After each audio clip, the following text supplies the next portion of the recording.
¿Por qué querían guardar? Por información, es todo información. Información y pruebas. Van liquidando a todos, incluyendo, o sea, van liquidando a todo el que tiene pruebas suficientes, lo van liquidando. No tiene ningún problema. Hay pruebas de esto. O sea, no, esto no es una teoría conspiranoica, no es... De hecho, exponerme a mí, porque yo no soy nadie, pero bueno, si me pasa algo, es que ya a estas alturas, después de toda la que he llovido, pues venga al cielo, casi me hacen un favor. O sea, ya con todo lo que ha pasado y todo lo que estamos viviendo, este es el momento de decir absolutamente todo. Además, las pruebas ya están tan flagrantes públicamente para el que quiere ver y para el que quiere estudiar y para el que quiere que ya se les está yendo de las manos. Otra cosa que ha pasado con todo este grupo es que, claro, no tienen virtudes. La virtud de la prudencia, la virtud... O sea, el demonio se va engrandeciendo y cuanto más poder va teniendo, más narcisista se va volviendo y más se lo cree y más se lo cree y más se lo cree y entonces va perdiendo el control, la virtud de la prudencia, la virtud de la templanza, la virtud de decir las cosas en su momento y cae en su propia trampa. Que eso es lo que ha pasado, por ejemplo, en las situaciones de nulidad. ¿Por qué el cónclave del 2013 es nulo? O sea... ¿Por qué será nulo el próximo cónclave y dará como fruto otro antipapa? El próximo cónclave necesariamente será nulo y dará como fruto otro antipapa. Tras la muerte del gran impostor y usurpador del trono petrino Jorge Mario Bergoglio, a quien retrató milimétricamente como gran destructor la profecía de San Francisco de Asís, diciendo: un hombre no elegido canónicamente, que se esforzará por llevar a muchos al error y a la muerte, se hace urgente y necesario que hablen públicamente algunos de los 26 cardenales electores y que fueron nombrados por los papas Juan Pablo II y Benedicto XVI. No pueden seguir mirando para otro lado cobardemente, no pueden abandonar por más tiempo a la Iglesia, no pueden acudir al próximo cónclave sabiendo que será nulo. La verdad no puede ser traicionada ni un minuto más, ni callada un día más. El falso pontificado del antipapa Francisco, donde él nombró a cardenales inválidos y que serán el 80% de los participantes del próximo cónclave, anula cualquier posible resultado. Además, para colmo de descaros, el número total de participantes superará los 120, que deberían ser el tope máximo según la Constitución Apostólica Universi Dominici Gregis, nueva irregularidad que tratan de justificar de cualquier manera, validando lo que saben que no será válido en modo alguno. Son una vergüenza quienes hacen todo esto, pues la verdad les da igual y fuerzan sus intereses que no son los de Cristo. Como dice el Evangelio, han hecho de la casa de mi Padre una cueva de bandidos, y el Señor sigue siendo burlado y su Iglesia mancillada, con el silencio cómplice de unos y otros. La doctrina católica y canónica exige sanar de raíz lo que se torció en su origen, y es por eso que en este vídeo, y con la ayuda de Teresa Chavarría Mújica, que trabajó 3 años en el Vaticano entre 1999 y 2002, hacemos un llamado muy serio y urgente a los cardenales de Juan Pablo II y Benedicto XVI con derecho a voto. Hablen y no sigan participando en este circo y mascarada. Desvincúlense de esta farsa y digan de una vez por todas la verdad, que el último papa canónico válido fue Benedicto XVI. Ustedes lo saben, dejen de esconderse y jugar el juego de la confusión. El juicio que les espera a todos los que sigan en esta mentira será terrible. Por último, y con ayuda de Agustín, no dejamos de recordaros que es la Virgen pura dolorosa la que nos explicó por dónde van las llaves de San Pedro en esta última prueba de la Iglesia. Solo ella nos blindó frente a todos estos engaños del misterio de iniquidad que está dando sus últimos coletazos a través de sus alfiles político y religioso. Es ahora o nunca. Es el momento de dejar a un lado las excusas y el miedo y hablar. Den la cara de una vez, públicamente, por Jesucristo y su Iglesia, porque por todo aquel que se declare por mí ante los hombres, yo también me declararé por él ante mi Padre que está en los cielos. Pero a quien me niega ante los hombres, le negaré yo también ante mi Padre que está en los cielos. No penséis que he venido a traer paz a la tierra. No he venido a traer paz, sino espada. Desvincúlense de la falsa paz y de la falsa justicia de una vez por todas, porque de Dios nadie se burla. Dejen el miedo a un lado, porque lo contrario significaría que ustedes no tienen fe, y sin fe es imposible agradar a Dios.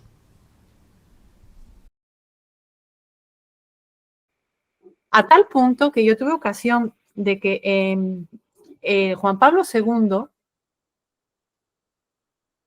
hizo una carta al futuro en la que hizo una lista de cardenales antipapas, de lo que llamaba él los anticardenales, con estas palabras: he hecho una lista hoy con todos los anticardenales que quiero que se guarde en el archivo secreto para que conste en el futuro algún día que yo supe quiénes eran, pero no pude hacer nada. Esto yo sé que sucedió. Esta carta al futuro o lista, sé que está en el archivo secreto.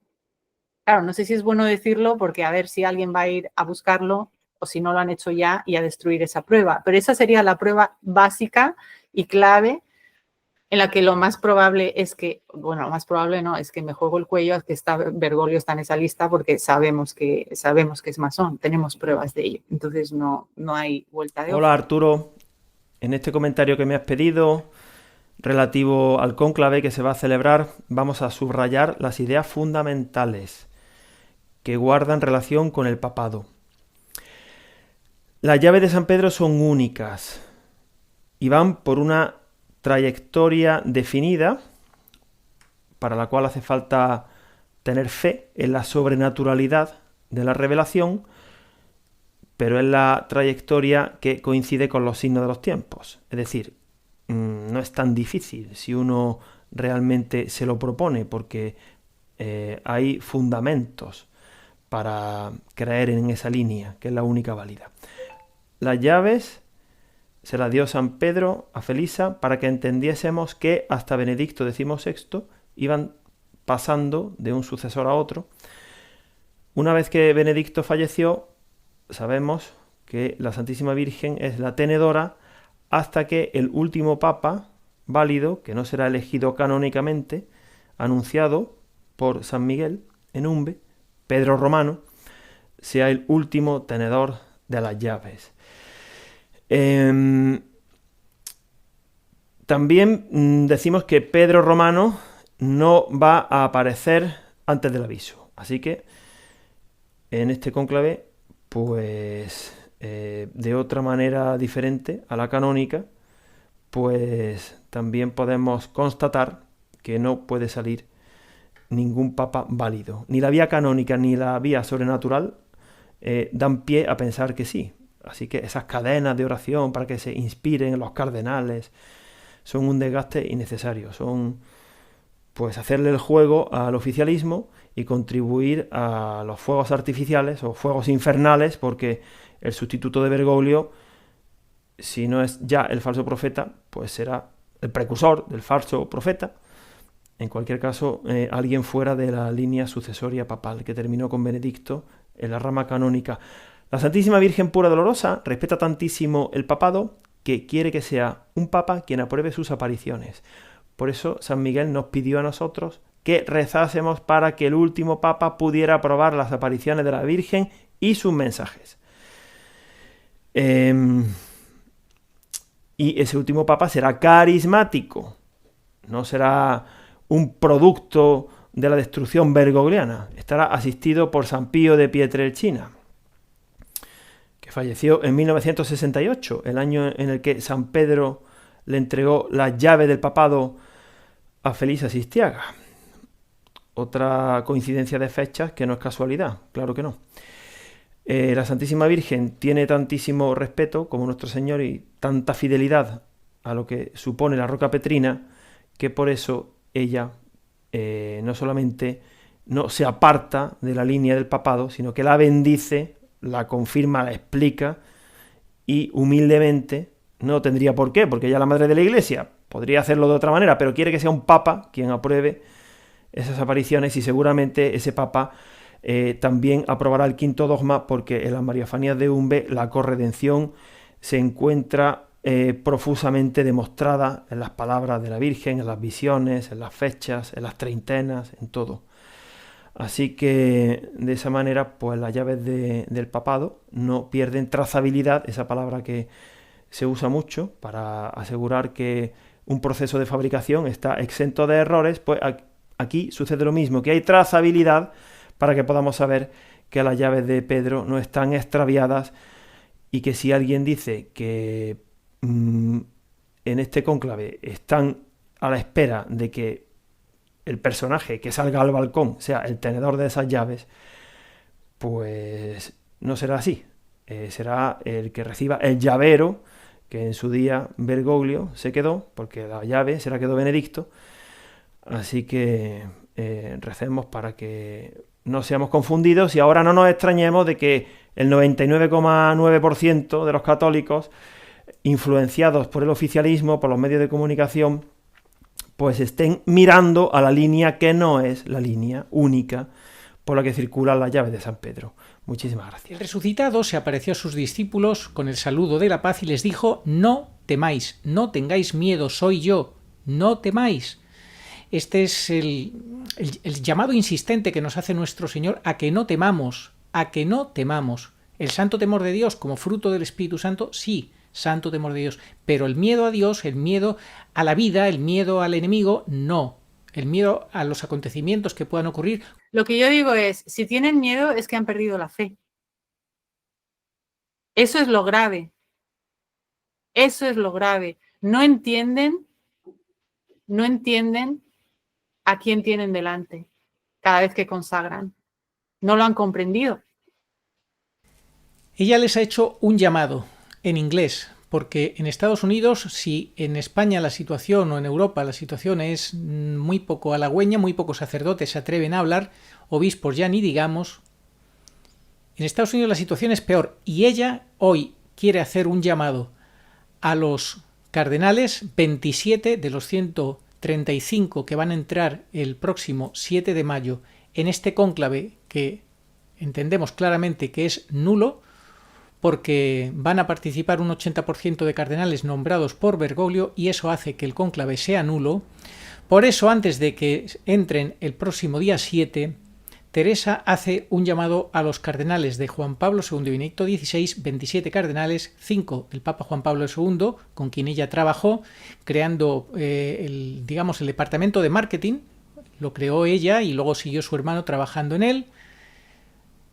Ella quiere hacer un llamado a estos cardenales para que de una vez por todas hablen y dejen de pecar contra el Espíritu Santo en la mentira, admitiendo la mentira. Hablen y digan la verdad. Yo ya he posteado en mi canal de Instagram, lo he llamado en inglés, porque hay muy poca información de todo esto en inglés, llamado a los cardenales. He hecho 2 llamados y este sería el tercer llamado en español, aunque les hace falta en inglés.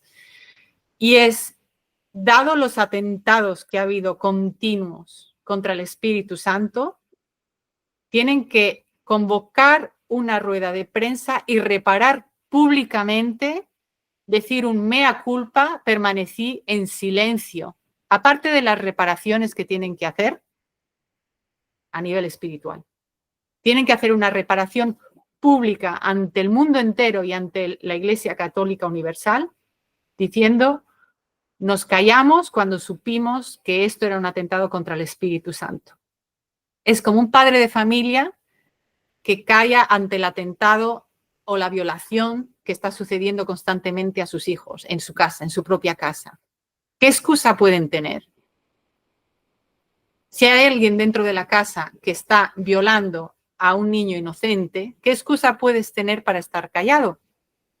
Han estado ultrajando nuestra iglesia públicamente y ellos se han callado. Sus opiniones a puerta cerrada, sus conclusiones políticas, no importa. Tiene que haber una reparación pública y ser mártires, porque probablemente por ahora eso tendrá consecuencias quizás no muy positivas, pero también hay que confiar en Dios. Y quiero decirles que se den cuenta del poder de valentía que va a dar eso a muchísima otra gente a dar la cara, y muchísima gente les apoyaría. La verdad engendra odio, por esto algunos, para no incurrir en el odio de los demás, echan sobre su boca el manto del silencio. Si predicaran la verdad tal como es y la misma verdad lo exige y la divina escritura abiertamente lo impone, ellos incurrirían en el odio de las personas mundanas.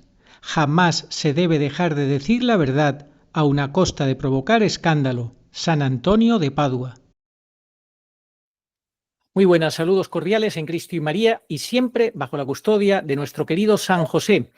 El programa que tenemos hoy va a estar muy bien, muy interesante. No os vais a perder ni un solo minuto porque nos acompaña Teresa Chavarría Mújica, una española que vive actualmente en Estados Unidos, pero que ha vivido en Roma y ha trabajado en el Vaticano con el Papa Juan Pablo II. ¿Cómo estás, Teresa? Hola, Arturo, ¿qué tal? Buenas tardes, gracias por invitarme.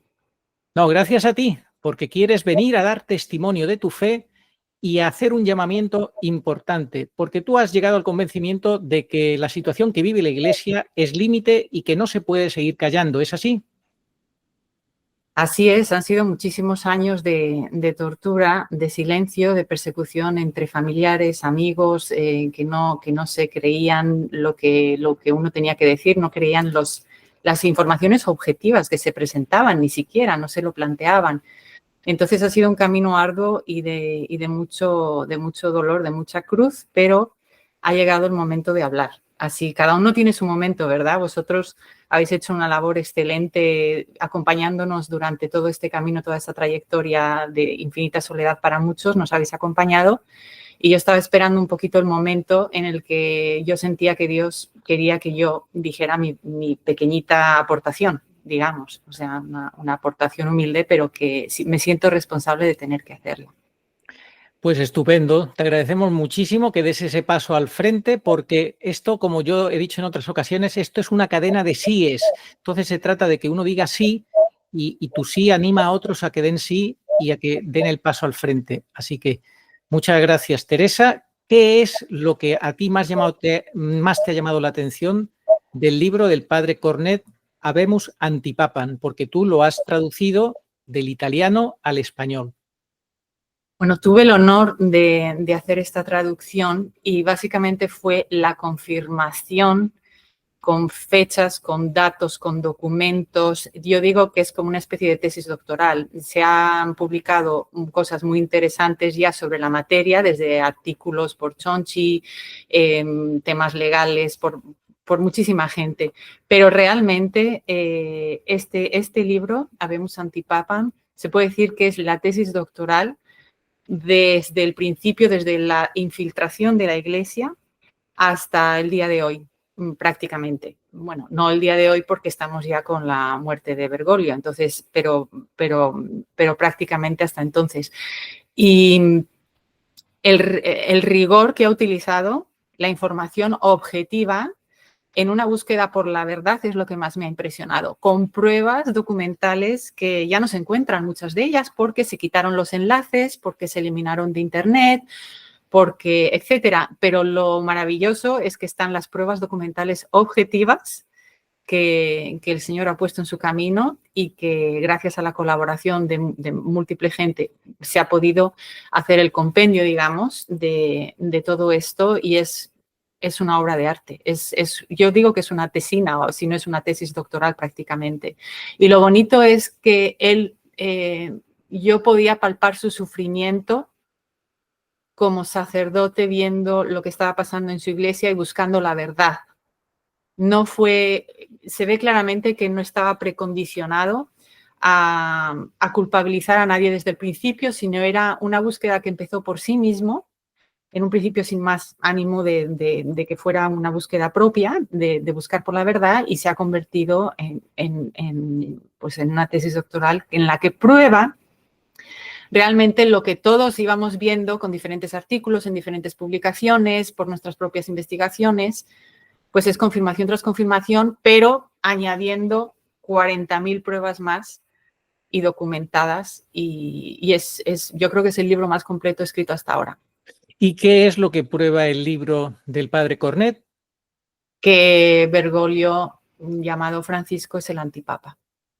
Además, es un antipapa no como los otros 40 que ha habido en la Iglesia. Este es confirmado hereje. además, porque el ser antipapa simplemente significa que estás sentado en el trono de Pedro sin que te corresponda legalmente, que puede ser con mayor o menor dolo, digamos. En este caso, dolo completo, que a eso se documentan las pruebas y todo lo demás, pero además hereje que además no tenemos por qué discutirlo, es objetivo, ya podemos buscarlo y ver objetivamente las centenares de herejías que ha cometido, entre otras cosas, y pecados gravísimos, gravísimos contra el Espíritu Santo. Y eso es el pecado más grande. Lo sabemos Sí, como católicos. efectivamente, el pecado de obstinación contra el Espíritu Santo es el que te lleva a la condenación eterna sin remisión. Lo has definido como un antipapa completo, sin ninguna duda, con dolo máximo. Y tú además es que eres abogada, eres licenciada en Derecho y esto te ha ayudado también a entender mucho mejor toda esta situación, ¿verdad? Bueno, yo soy licenciada en Derecho por la Universidad de Navarra. Me gradué en el año 96 y la verdad es que nunca hubiera pensado que me serviría, sobre todo y fundamentalmente, para analizar objetivamente esto. Yo quiero a la Iglesia, como te he comentado antes en privado, soy hija, pertenezco a ese colectivo de hijos de Juan Pablo II, ¿no? Esa Iglesia católica maravillosa, con ese Papa que arrasaba completamente, que nos enamoraba, que fue maravilloso. Pero el hándicap que tuvo, y me doy cuenta de ahora a mis 51 años, es que se basó muchísimo en una fe pasional, con un líder maravilloso, pero no tanto en la formación. El resto de la formación teológica, que algunas órdenes o algunas sí lo siguieron, o sea, por ejemplo, en mi licenciatura en la Universidad de Navarra hizo que para poder graduarme en la Universidad de Navarra tuve que estudiar 5 años de teología. Si no te daban el título oficial, lo que hacían es, bueno, tú puedes estudiar Derecho aquí como universidad privada, pero si quieres tener el título oficial de Universidad de Navarra, tienes que estudiar los cursos de teología que eran obligatorios los 5 años. Entonces eran 5 años. No sé si es el caso hoy, pero entonces era. Con lo cual, sin ser teólogo, te daban una formación, ¿verdad? Pero a pesar de eso, pues no es comparable a la preconciliar, o sea, a la formación que tenían pues nuestros padres y nuestros abuelos, nada que ver. Bueno, tú has trabajado, entonces, me comentabas, en el Vaticano durante 2 o 3 años con el Papa Juan Pablo II. ¿Qué nos puedes contar de esa experiencia? Mira, mi historia con Juan Pablo II, curiosamente, es muy sencilla, pero muy bonita y muy, muy curiosa. Cuando vino por primera vez en el año 82 a Madrid, nosotros donde vivíamos, en la calle Príncipe de Vergara, pasaba el papamóvil, pasó 10 días, fue bastante larga la visita que hizo a España. Todos los días bajaba en el papamóvil de vuelta a la residencia donde se alojaba y todos los días salíamos al balcón, le veíamos y hacía así y saludaba. Esa es mi experiencia con 9 años. Luego, en el año 88, ya con 15 años, típico viaje de parroquia, con mi abuela que me invita. Vámonos a Roma de peregrinación con el párroco, audiencia pública, y por cosas de la vida no estábamos en el pasillo, él siempre bajaba por el pasillo saludando a la gente, dando la mano, ahora es diferente. Bueno, pues por cosas de la vida, entre empujones, gritos de histeria de mi abuela, una cosa y otra, me encontré de frente en la primera línea de la valla y el Papa paró delante de mí, me habló, pero no habló de me dijo algo que por los gritos de mi abuela de Santo Padre, no oí. Intuyo que fue una bendición, pero varios segundos, quiero decir, pum, y me bendijo. Me quedé alucinada, tengo fotos que hacen oficialmente con mi cara de alucinada y el Papa delante de mí, que conseguí. Y luego ya el destino quiere que vuelva a entrar en contacto con el Vaticano de forma casual en el año 99, cuando por motivos personales decido intentar ir a buscar trabajo a Roma y se cruzan en mi camino una periodista que que es española, y bueno, tratando de contactar con gente española que trabajan en el Vatican Information Service, y por cosas de la vida conozco al director del Vatican Information Service, Miguel Castiví, gente maravillosa, que me presenta a Navarro Valls, el portavoz de la Santa Sede, entonces también maravilloso. Y yo había hecho después de Derecho un máster en Dirección de Marketing en el Instituto de Empresa, había trabajado en el Grupo Cortefiel en moda, en expansión internacional y cosas así, cuando dejé mi trabajo y me fui a Roma. Y esto lo sabían ellos, y entonces les interesó, pues por cosas de la vida, les interesó que pudiera colaborar en marketing para expandir el Vatican Information Service, que se trataba de un servicio de información de todo, absolutamente todo lo que pasaba en el Vaticano, publicaciones de libros, presentaciones.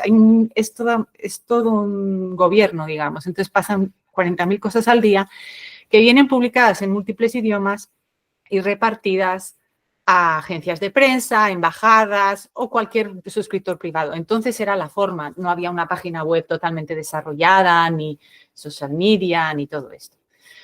Entonces, Miguel Castelví dice, sería maravilloso, no hay un puesto todavía oficial porque los puestos son vitalicios y oficiales en el Vaticano, entonces no te pueden contratar de directora de marketing así como así porque no hay una posición en 2000 años de la historia de marketing. Tienen que pedir al gobierno de la Iglesia que se abra una nueva posición en la oficina de prensa dirigida al marketing para poder ampliar los suscriptores. Pero podemos contratarte como consultora hasta que hacemos la petición de esa posición y una vez que, pues ya, te contratamos. Bueno, y así fue. Y entonces así me entrevistó Navarro Valls, me dijo, él fue el que fundó el Vatican Information Service, y me dijo, es la niña de mis ojos, el Vatican Information Service, la quiero expandir, quiero que se multipliquen los suscriptores, tenían entonces 40.000, 50.000, quiero que lleguen, o sea, esto es el futuro, que la información llegue a todos lados y necesito ayuda desde el punto de vista marketing, fenomenal, empiezas como consultora, hubo otra gente ahí que colaboró, pero bueno, y así empezó todo. El equipo, y entonces Roma es una ciudad pequeña, entonces era todavía más pequeña, el acceso era más fácil a todos lados dentro del Vaticano, no había Instagram, no había Facebook, no había nada de esto, era otra Roma, era otro Vaticano. Y la experiencia fue muy curiosa porque yo era muy inocente, ¿qué tendría yo? 26, 27 años.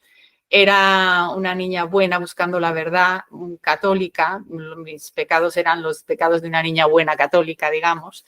Y ahora me doy cuenta, me he ido dando cuenta que tuve acceso y fui testigo de cosas que entonces me sorprendían muchísimo y decía, no puede ser, pero que me ayudaron a no tener los prejuicios de, no, es el Vaticano, eso no puede ser, no es un cardenal, eso no puede ser. Ejemplos.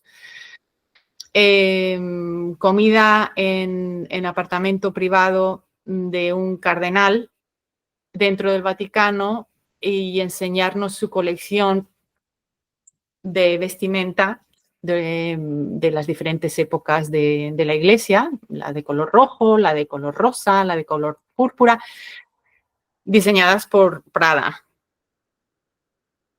diseñadas por Versace, colección, joyas que usaba él.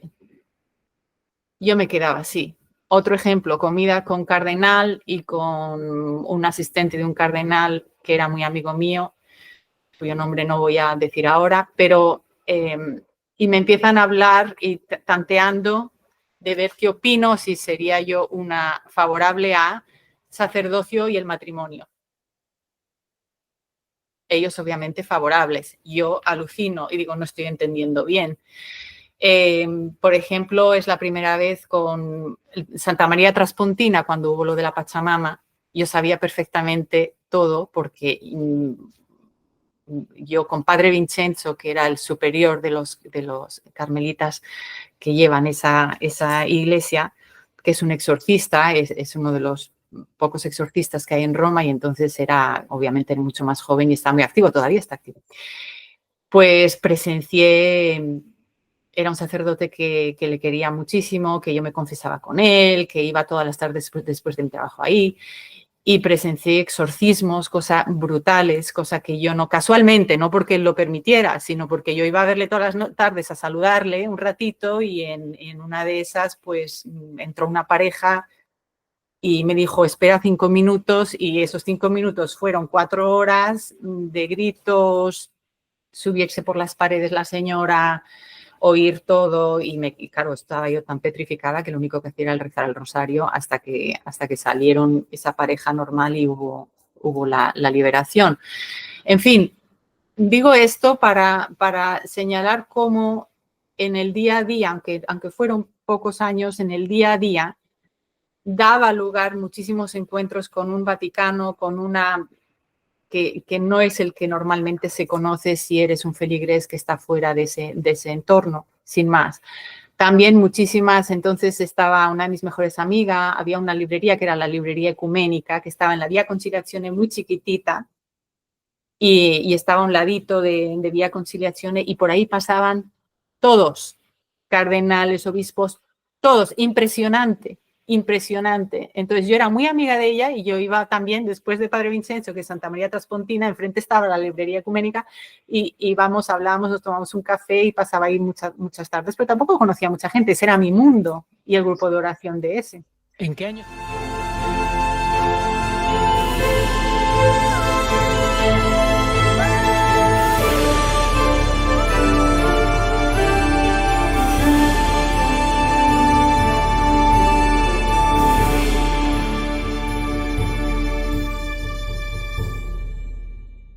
Misterios luminosos, año 2002. Y es que en los misterios luminosos el Papa Juan Pablo II quería ayudarnos a que entendiéramos que estábamos entrando ya en los tiempos parusíacos y teníamos que empezar a tener mentalidad parusíaca porque se acercaba la última prueba de la Iglesia que él recogió en el Catecismo, que firmó del año 93, el 675 habla de la última prueba de la Iglesia. No nos podíamos imaginar que íbamos a vivir nosotros esta última prueba. ¿Cómo lo ves? De hecho, ya entonces se hablaba muchísimo de esto entre los cardenales, entre los obispos, que eso yo no me había expuesto a esa conversación antes, a ese tipo de conversaciones. Y estaba en la calle, o sea, se hablaba constantemente de esto. Se sabía que no quedaban muchos papas, que probablemente quedaban 1 o 2. Ellos lo saben. A tal punto que yo tuve ocasión de que Juan Pablo II hizo una carta al futuro en la que hizo una lista de cardenales antipapas, de lo que llamaba él los anticardenales, con estas palabras: he hecho una lista hoy con todos los anticardenales que quiero que se guarden en el archivo secreto para que conste en el futuro algún día que yo supe quiénes eran, pero no pude hacer nada. Esto yo sé que sucedió. Esta carta al futuro o lista, sé que está en el archivo secreto. Claro, no sé si es bueno decirlo porque a ver si alguien va a ir a buscarlo o si no lo han hecho ya y a destruir esa prueba. Pero esa sería la prueba básica y clave en la que lo más probable es que, bueno, lo más probable no, es que me juego el cuello a que Bergoglio está en esa lista porque sabemos que es masón, tenemos pruebas de ello. Entonces no hay vuelta de hoja. Pero esto yo fui testigo, por ejemplo. También fui testigo cuando me dio la comunión, y esto no me siento muy orgullosa, debo decir, Juan Pablo II, en la audiencia pública en San Pedro, me dio la comunión y la primera vez yo estaba emocionadísima porque era el Papa, ¿no? La comunión me la va a dar el Papa. Estúpida de yo que sí, que es maravilloso, pero pues al final la comunión es lo importante, ¿verdad? Pues la lección de mi vida, desde entonces mi pasión por la Eucaristía es esa, que cuando llego enfrente al Papa, Juan Pablo II, yo con mi mantilla negra, toda de acuerdo al protocolo, yo no hacía más que mirar al Papa, ya era viejito, ya estaba. Cuando me pone la Eucaristía al cuerpo de Cristo, yo le miraba al Papa, le miraba a los ojos al Papa. Y él se dio cuenta, y en esa fragilidad física que él tenía, ya viejito y tumbado así, sus ojos y su fortaleza espiritual, ese hombre era un santo. O sea, innegablemente. Ya desde. Me echó la bronca, no, lo siguiente. Me puso en mi lugar con una mirada que a pocas me muero. No me puedo creer. Qué vergüenza. Qué vergüenza. El cuerpo de Cristo. Corpus Christi, Corpus Christi. Y me miró así. Y amén, amén, amén, amén, amén. Amén, amén, amén, amén, amén. Tomé y me fui. Ese era el nivel de respeto que tenía Juan Pablo II por la Eucaristía, cosa que Bergoglio no. Y de reverencia, cosa que no. Y además, aún en las últimas, se hincaba de rodillas, toda rodilla debe hincarse ante Cristo. Él lo hizo hasta cuando no pudo. Cosa que Bergoglio se hincaba ante todos los herejes y ante todos los que no eran católicos para quedar bien, pero desde luego tenía mucha dificultad de hacerlo en consagración, en adoración, si es que había alguna adoración, y justamente si podía evitar hacer consagración en la misa, lo hacía, y hacía que consagrara a alguien más. Bueno, eso suponiendo que su ordenación sacerdotal fuera válida, que hay serias dudas de que fuera válida, porque sabemos que fue sin el diaconado y que probablemente hubo dolo en su actitud ante la ordenación y eso invalidaría su ordenación. Eso, si atendemos también a las palabras de la Virgen en Umbe, que dijo que no tenía el poder de bendecir a los fieles en nombre de Dios, pues nosotros pensamos claramente que no fue sacerdote válidamente ordenado. Además, piensa que si él fue el impostor del 675, el que ha abierto el camino de esa impostura para que se manifieste el misterio de iniquidad y que la va a seguir su sustituto, el antipapa que le siga, oficialmente, aunque nosotros confiamos en que Dios nos dé a Pedro Romano, que ese es otro tema del que queremos hablar. Pero antes quería que me volvieras a insistir en este tema que tú has dicho. Juan Pablo II sabía muchas cosas, sabía esa infiltración que había de los anticardenales, de los no católicos, de la antiiglesia, pero como le pasó al papa que fue asesinado, a Juan Pablo I, es que aunque tuviera una lista, la verdad es que no podían hacer nada, estaban allí realmente casi maniatados, podemos decir. Yo recuerdo otra cosa, siendo una chica joven, tenía una amiga que era novia de el guardia suiza que era el guardaespaldas personal del Papa, que era el guardia superior, o sea, no sé si es general, no me acuerdo ahora cuál es el cargo, superior. Y me acuerdo, pues como chica joven, el drama de que, pues obviamente como guardia suiza del Papa, gente muy buena, muy católica, pues rompió con ella enseguida cuando se dio cuenta que no era una vida para esta chica, por los dramas que había en su propia vida por estar en el Vaticano. Durante esa época hubo el asesinato de un matrimonio de la Guardia Suiza dentro del Vaticano.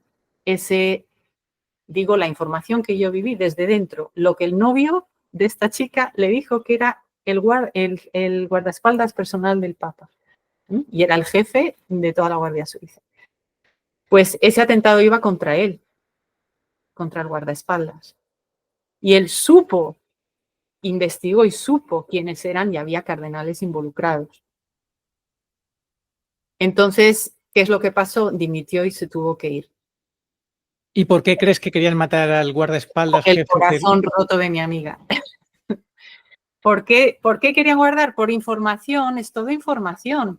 Información y pruebas. Van liquidando a todos, incluyendo, o sea, van liquidando a todo el que tiene pruebas suficientes, lo van liquidando. No tiene ningún problema. Hay pruebas de esto. O sea, no, esto no es una teoría conspiranoica, no es... De hecho, exponerme a mí, porque yo no soy nadie, pero bueno, si me pasa algo, es que ya a estas alturas, después de toda la que he llovido, pues venga al cielo, casi me hacen un favor. O sea, ya con todo lo que ha pasado y todo lo que estamos viviendo, este es el momento de decir absolutamente todo. Además, las pruebas ya están tan flagrantes públicamente para el que quiere ver y para el que quiere estudiar y para el que quiere que ya se les está yendo de las manos. Otra cosa que ha pasado con todo este grupo es que, claro, no tienen virtudes. La virtud de la prudencia, la virtud... O sea, el demonio se va engrandeciendo y cuanto más poder va teniendo, más narcisista se va volviendo y más se lo cree y más se lo cree y más se lo cree y entonces va perdiendo el control, la virtud de la prudencia, la virtud de la templanza, la virtud de decir las cosas en su momento y cae en su propia trampa. Que eso es lo que ha pasado, por ejemplo, en las situaciones de nulidad, por qué el cónclave del 2013 es nulo. O sea, por todos lados, o sea, es nulo, y me gustaría decir esto porque hay mucha gente que todavía no lo entiende o se cree que es teoría conspiranoica, lo pueden ver. No, eso por supuesto, así que me parece estupendo, no tienes ninguna duda, hay muchísimas pruebas que confirman y demuestran que el cónclave que eligió a Bergoglio fue absolutamente nulo y tú nos las vas a explicar brevemente. De una forma muy resumida. Para mí, o sea, hay 3 razones. Para mí no, o sea, las que son, pero como yo lo estoy resumiendo rápidamente para que la gente entienda. Uno es falsificación de renuncia, no fue una renuncia y ahora explicaré por qué. 2, convocatura del cónclave inválida y votación inválida. O sea, estas son las 3 cosas básicas. Luego ya lo demás, herejías, que no es sacerdote, hay pruebas de ello y son violaciones de otros cánones. Entonces, a más y a más, que añaden a este caso, digamos. Esto está muy claro, lo han explicado además estos sacerdotes, Giorgio María Faré, el padre Francisco José Vergara, el padre Cornet, está el libro Habemus Antipapam, que tú has leído y te ha confirmado todo lo que ya sabías, y tienes ya las ideas clarísimas. Entonces, ahora, ¿en qué momento crees que estamos un poco antes de que se inicie el nuevo cónclave? ¿En qué crees tú que es lo que toca ahora? Yo lo más urgente es que los cardenales de Juan Pablo II y Benedicto XVI, que son los legalmente oficiales y válidos, que son los electores, que tengan edad de voto y que sean llamados al cónclave. Yo ya he posteado en mi canal de Instagram, lo he llamado en inglés, porque hay muy poca información de todo esto en inglés, llamado a los cardenales. He hecho 2 llamados y este sería el tercer llamado en español, aunque les hace falta en inglés. Y es, dado los atentados que ha habido continuos contra el Espíritu Santo, tienen que convocar una rueda de prensa y reparar públicamente, decir un mea culpa, permanecí en silencio, aparte de las reparaciones que tienen que hacer a nivel espiritual. Tienen que hacer una reparación pública ante el mundo entero y ante la Iglesia Católica Universal, diciendo, nos callamos cuando supimos que esto era un atentado contra el Espíritu Santo. Es como un padre de familia que calla ante el atentado o la violación que está sucediendo constantemente a sus hijos en su casa, en su propia casa. ¿Qué excusa pueden tener? Si hay alguien dentro de la casa que está violando a un niño inocente, ¿qué excusa puedes tener para estar callado? Han estado ultrajando nuestra iglesia públicamente y ellos se han callado. Sus opiniones a puerta cerrada, sus conclusiones políticas, no importa. Tiene que haber una reparación pública. Y ser mártires, porque probablemente por ahora eso tendrá consecuencias quizás no muy positivas, pero también hay que confiar en Dios. Y quiero decirles que se den cuenta del poder de valentía que va a dar eso a muchísima otra gente a dar la cara, y muchísima gente les apoyaría. No estarían solos, muchísima, porque hay muchísima gente que está de acuerdo con ellos, pero tiene miedo a hablar. Porque si ya hablando uno en su pequeño círculo es atacado, bueno, pues ya a nivel público entiendo que es terrible. ¿Cómo es posible? Y con la excusa de la prudencia y de no atacar, que es peor atacar a nuestra madre iglesia, porque claro, hay que ser prudentes. No, a estas alturas no hay que callar. A estas alturas yo temo más a Dios, que yo no soy nadie, absolutamente nadie. Hay gente mucho más importante que ha hecho cosas mucho más importantes como feligrés y como laico y como todo en el Vaticano, pero estoy dando la cara y estoy diciendo las cosas que sé que son verdad. Así es, Teresa, muy bien dicho. El llamado es claro, señores cardenales del Papa Juan Pablo II y Benedicto XVI, ustedes que saben la verdad, y si alguno que la ha nombrado Bergoglio, que sea falso cardenal, no importa, pero den la cara también, todos, especialmente los de Juan Pablo II y Benedicto XVI. No se puede seguir callando. No es tolerable.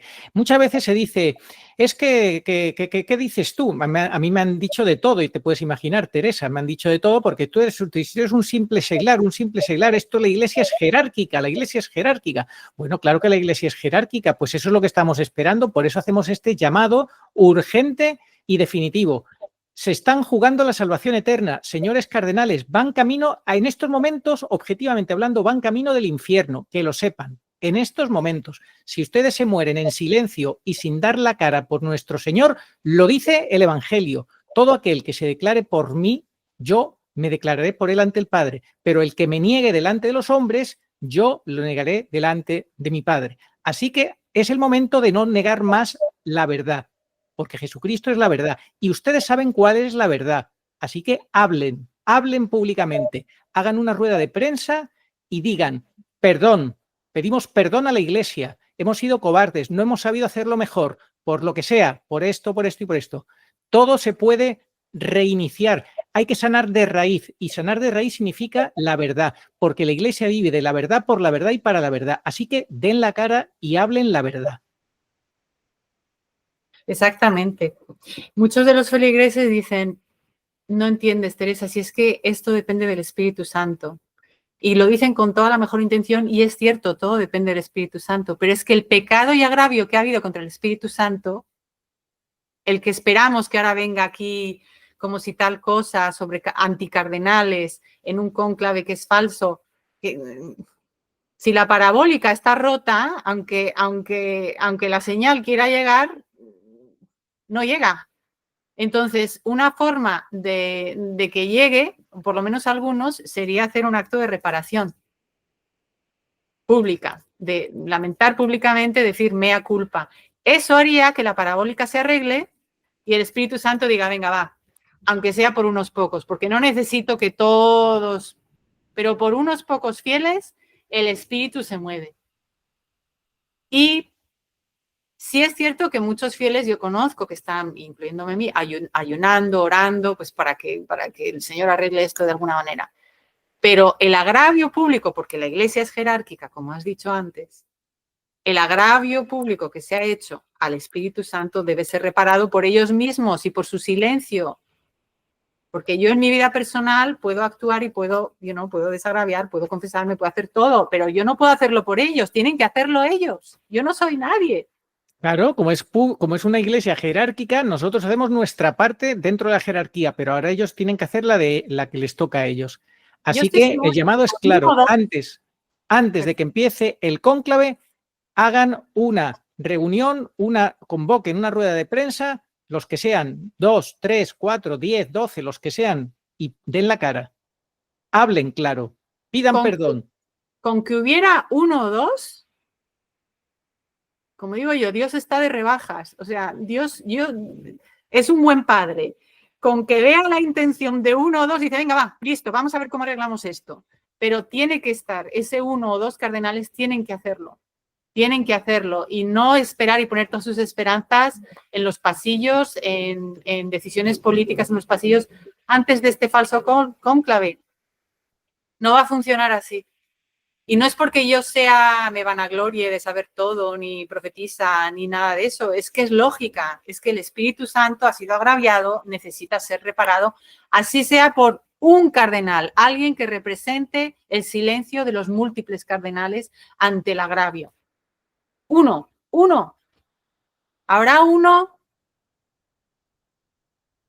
Bueno, mi canal, yo le abro las puertas de mi canal si se quiere comunicar a través de mi canal, pero lo ideal sería, hombre, que lo hiciera a través de una televisión, aunque ya sabemos que quienes dominan las televisiones, pero que elija el medio que quiera o que haga una grabación y que la envíe a todos los medios, que haga una grabación donde sea y que la envíe a toda la prensa, a todos los canales de YouTube, que lo envíe, no sé, que busque la manera que quiera, pero tienen que hacerlo. Tienen miedo. Tienen miedo, me dices. Esto lo decía el vaticanista, un inglés, no me acuerdo el nombre, pero lo dijo hace años, yo lo escuché, lo leí. Es que están muertos de miedo, pero es que eso no sirve. Se ha perdido, pero lo que yo digo es, si tienen miedo es que han perdido la fe. Eso es lo grave. Eso es lo grave. No entienden a quién tienen delante cada vez que consagran. No lo han comprendido.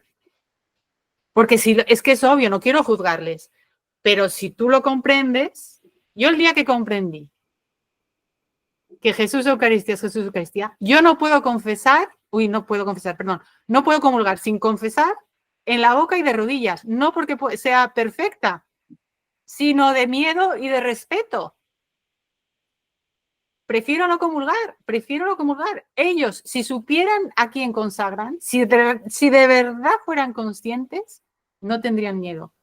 Y la frase más famosa, una y otra vez de Juan Pablo II y en la Biblia, era: no tengáis miedo. Totalmente. Digamos, esta va a ser la frase con la que nos vamos a quedar, el mensaje que hoy Juan Pablo II nos recuerda. No temáis, abrid de par en par las puertas a Cristo, que esto significa abrid de par en par las puertas a la verdad. Decid la verdad de una vez. No podéis seguir callando, porque el mundo está podrido después de tantos silencios, que decía Santa Catalina de Siena. Hay que hablar, hay que dejar de tener miedo. Edward Pentines, el vaticanista que decía que los cardenales tenían miedo y que por eso callaban y no actuaban y transigían con la mentira, con esta gran impostura del 675 que estamos viviendo, el misterio de iniquidad revelándose ante nuestros ojos, todos callando, el rey está desnudo y todos dicen que está vestido, y ahora se muere este personaje que nos ha vuelto a gritar desde la tumba que él era masón, que él, su dios, es Lucifer, como ha puesto ahí ese falso crucifijo con ese falso pastor que representa a Osiris, a Lucifer. Y en fin, ¿qué más podemos decir? Ni siquiera en la lápida ha puesto Pastor Pastorum porque él sabe que no es papa, ha puesto Franciscus porque odia el papado, odia la iglesia. Y ahí tenemos a los cardenales que siguen callando. No tengan miedo, lo dice el Papa Juan Pablo II. Esta puede ser su última oportunidad. Hablen, 1, 2, los que sean, hablen públicamente y digan la verdad de cuál es el punto exacto en el que está la iglesia, antes de que empiece ese cónclave. Se lo merecen Juan Pablo II y Benedicto. Se lo merecen. A mí me rompe el corazón saber cómo vivieron los últimos años de su vida y eso es lo que me da valor.